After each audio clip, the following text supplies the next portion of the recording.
मैंने एक बात बोल दिया था, मैं किसी से व्यक्तिगत बात नहीं बोलूंगा, जो भी बोलूंगा आवाज के साथ।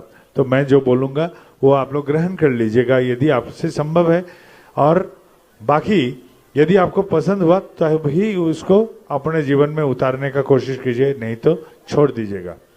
सबसे पहले मेरी सलाह है विद्यार्थी जन का। विद्यार्थी जन, आप लोग एक बात जान लीजिए, माँ बाप के छत्र छाया में जो जिंदगी अभी है वो जिंदगी कभी लौट के दोबारा नहीं आएगा जिंदगी में।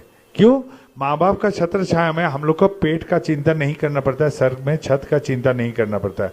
और इसमें हम लोग क्या कर सकते हैं, इस वक्त ऐसा कोई विद्या को हासिल कर सकते हैं जिससे भविष्य में अपना पेट चले, परिवार चले। माँ बाप के छत्र छाया में रहते रहते कोई विद्या को हासिल कर लेना जरूरी है। विद्या हासिल करने के लिए दो ही चीज चाहिए, एकाग्रता और निष्ठा। यदि एकाग्रता होना चाहते हैं, आप आनंद के साथ विद्या को अर्जन कीजिए। आनंद के साथ विद्या अर्जन कीजिएगा तो आप एकाग्र रह पाइएगा। और यदि निष्ठा के बारे में पूछ रहे हैं तो निष्ठा मतलब ठाकुर बोल रहे हैं निश्चय से लेके थका, मतलब एकाएक लगे रहना जब तक ना फल का उदय हो। तो विद्यार्थी के लिए यही दो चीज चाहिए, एकाग्रता और निष्ठा। अब विद्या के लिए आप नाच सीख सकते हैं, गाना सीख सकते हैं, खेलकूद सीख सकते हैं, हाथ का कार्य सीख सकते हैं, कृषि कार्य सीख सकते हैं, पढ़ाई लिखाई सीखते हैं, कुछ भी सीखे, लेकिन यही दो के साथ एकाग्रता और निष्ठा। तो देखिए विद्या हासिल हो जाएगा। विद्या अर्जन के बाद कर्म जीवन शुरू होता है। कोई कोई सोचते हैं विद्या इतना अर्जन कर लिए हैं, ये काम मेरा छोटा पड़ गया है।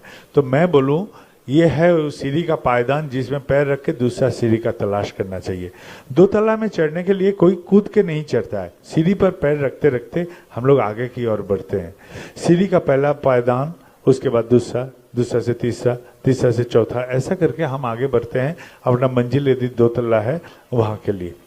यही है जो लोग नौकरी के तलाश में जिंदगी अपना के चलना चाहते हैं उनके लिए मेरा सलाह।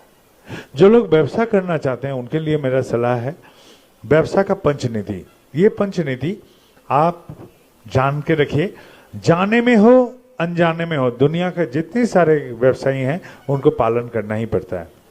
और इस पंचनिधि को पालन करके वो लोग क्या करते हैं, व्यवसाय को आगे बढ़ाते हैं। जिंदगी क्या है? जिंदगी एक कायदा है, जहां से आप दूध से जैसा छेना बनाते हैं, जिंदगी से भी वैसा